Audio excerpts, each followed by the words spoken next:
Nakalabas ng bahay yung mga halimaws ko. Yok şu tarafa gitmeyeceğiz hadi. Buraya gideriz hadi.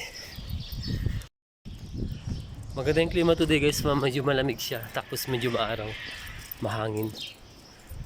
So, kaya ko nilabas yung aking mga alaga. Hadi yuru. Ito guys yung walnuts. Ngayon yung ano ng walnuts oh. Puno ng walnuts ganito guys yan. Ang dami ng oh. Ang dami bunga ganyan puno niya guys oh.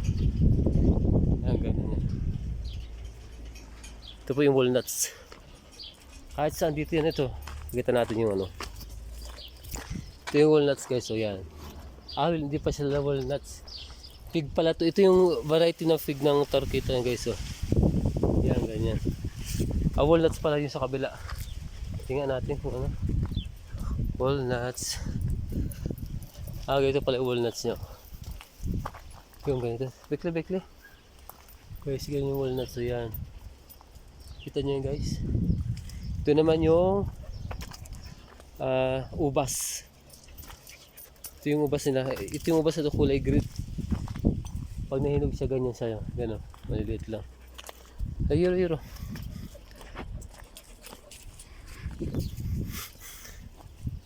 So dito normal lang dito guys yung mga puno na ganyan, mga mulberry, barberries, walnuts. Ang hindi ko lang makita dito kasi hindi ko pa nakita dito yung ano yung sa pistachio. Kasi sa may isang place lang dito sa Turkey na nagtatanim talaga nun yung sikat na sikat yung Gaziantep. Marami doon mga ito yung ano napaka-exclusive niya na taniman talaga kasi pang ano nila yung pang export sa ibang bansa. Sobrang sarap sobrang sarap yung lasa niya, basta iba yung production nila talaga kaysa sa ibang mga lugar. Yun yung ginagamit sa baklava. Yan. So bali 5 sila guys yung aso ko, so dalawa lang muna idadalhin ko kasi hindi ko kaya dalhin yung lahat kasi nagpapanik to pag nakita ng maraming mga pusa kasi sa street namin sobrang daming pusa. Hindi aso. Hadi. Takas tayo. Laki na aso din. Parang semi-kangalata yun. Hadi gidilim. Takot din to mga to eh. Sa bahay lang kayo matapang no. Hadi gidilim. Pauwi na kami guys. Okay na to yung 15 minutes na sa labas at least. Kahit pa paano nakalabas sila. Jackson, git. Pinakawalan ko na ito. Hindi naman tumalayo yan eh. Taliri yan eh. Hindi naman tumatakas. Gaga. Nagagin na Jackson. Gaga. So yun guys, kinakis na mga. Nakabalik na ako. Ito naman. Si Pepsi saka si Mira, Princess Mira. Yan. Mira.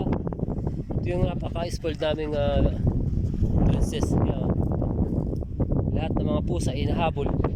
Ito naman yung ano nila, father nila si Pepsi. Ito yung pinaka-aggressive sa lahat yan si Pepsi. Yung dalawa kanina si Cholo sa si Prapi sa bahay na. Nag-iiyakan sila dun gusto ulit lumabas. Kasi regit mas rasit kay leader. Shoot out din. Oh no. Pisliklari oras mas nanis. Yan guys. Si Alexa na lang yung kanilang mami ang hindi pa nalalabas. Mira, Pepsi, jogging tayo hadi. Euro, sapo. Para yung energy nito may labas. Hadi gid. Nagiging kasi guys kapag ang mga aso natambay sa bahay, walang exercise at maliit lang espasyo, nagiging obese sila guys. Kagaya nito si Pepsi naging obese na. Ito. Hindi ko alam kung mataba yan or hangin lang laman. Hadi, sapo, hadi. Yan. Euro. Oh, hindi makatakbo na maayos so, kasi obese. Kawawa naman. Si Mira. Mira, hadi. Hangit. Bitbak istiyorsun değil mi? Bırakmak istiyorsun değil mi? Gel hadi gel. Pero takot guys ito. Takot pag napapalayo sa akin.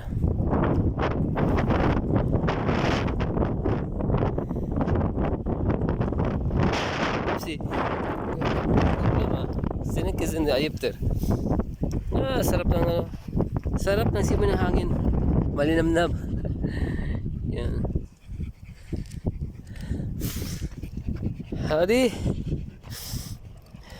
Si Mira guys, kapag kumapal na yung buhok niya, sobrang balbon. Sobrang cute.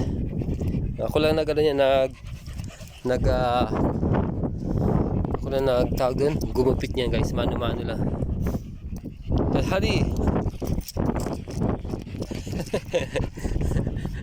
Pepsi ganito si Pepsi maglakad pag pagod na Diba gusto niyo sa labas tapos ngayon pagod na kayo. Diba?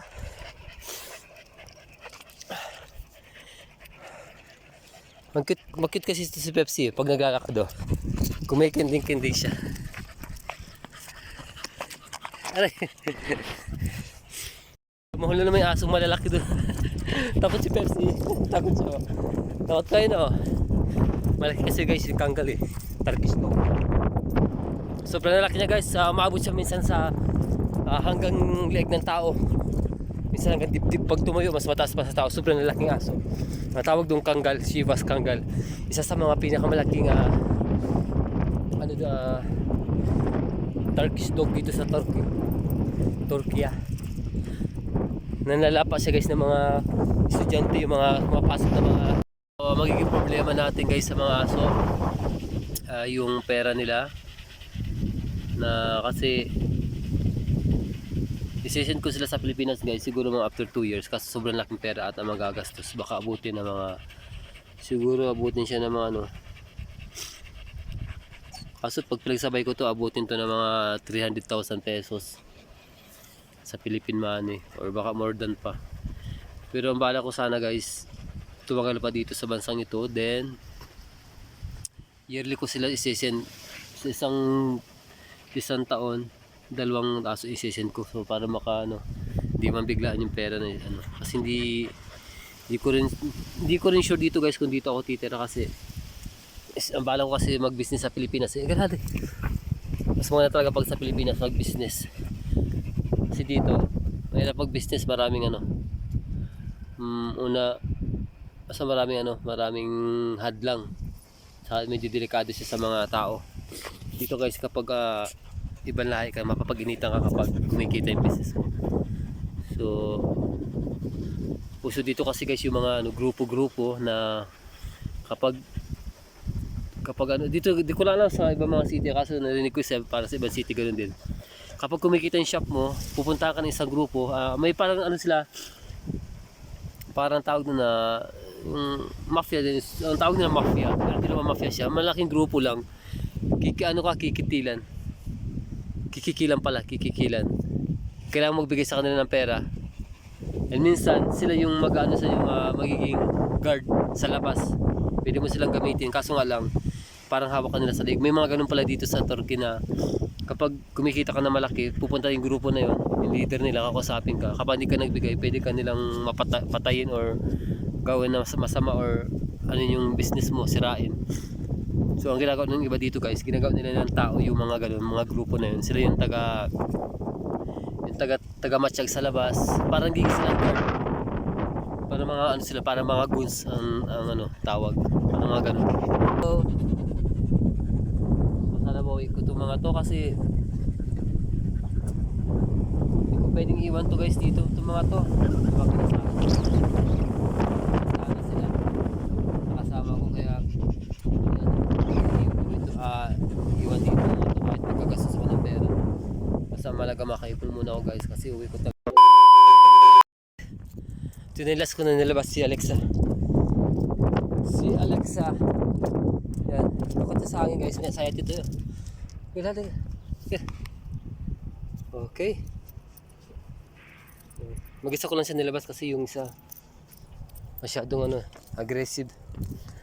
Yan, labas ko lang siya ng 50 minutes lang guys, lakad. Okay. Mabait naman to guys, hindi man to makulit sa labas. Pabahay lang to makulit. Lakas tumahol na to. Sa labas wala yan.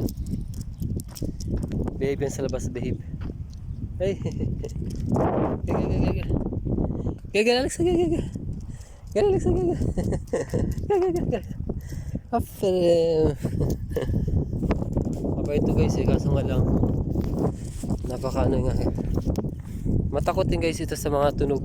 Siguro yung kasi binili ko to lumaki sa ano to eh, sa kulungan. So wala siya iba nakikita kundi yung mga kapatid lang niya sa kay mami niya. As in kulungan talaga. Walang ibang hayop. Tapos di man na ilalabas. So nabili ko siya 11 months old na. So sa akin ito nasa almost 2.5 years na siya. Kasama na kasama na. Bumait na rin dati hindi man ito lumalapit sa akin eh. Ngayon kapag natutulog ako lumalapit yan, nagkikis muna yan bago matulog, di ba? Tapos sa hangin guys oh. Parang bumabagyo, grabe. Parang sa bumabagyo. Kaya sa dito eh. May nagbabark kanina dito eh, mga tuta. Tingnan natin. Kasi mga tuta, ay may tuta dun oh. Hindi yung tuta. Ay may tuta dun oh. May anak yung mga aso nila. Haligid lang. Baka makawala yung aso na malaki. Kapag babae kasi ng aso hindi man nilalapa. Kapag lalaki nilalapa kaso nga lang mga aggressive yung mga aso dito malalaki baka mangagat. Baka pati ako kagatin.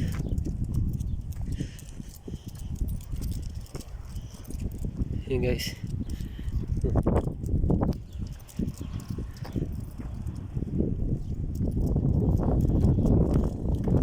Dahan-dahan lang. Huwag madali ka. Huwag ka magmadali.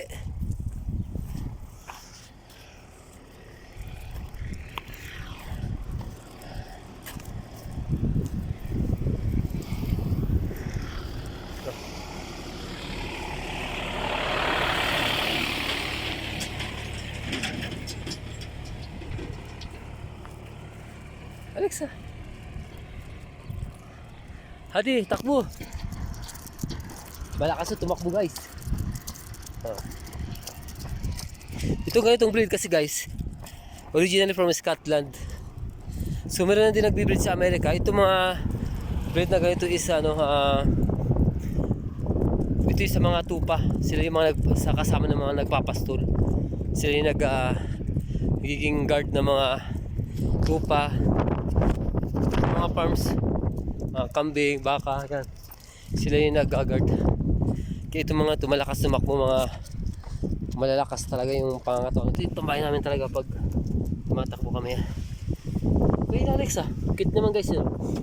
Ang cute ng aso ko yan kasi yung balahibo niyan sobrang nipis. So ang coat niyan, dalawa ang coat niyan.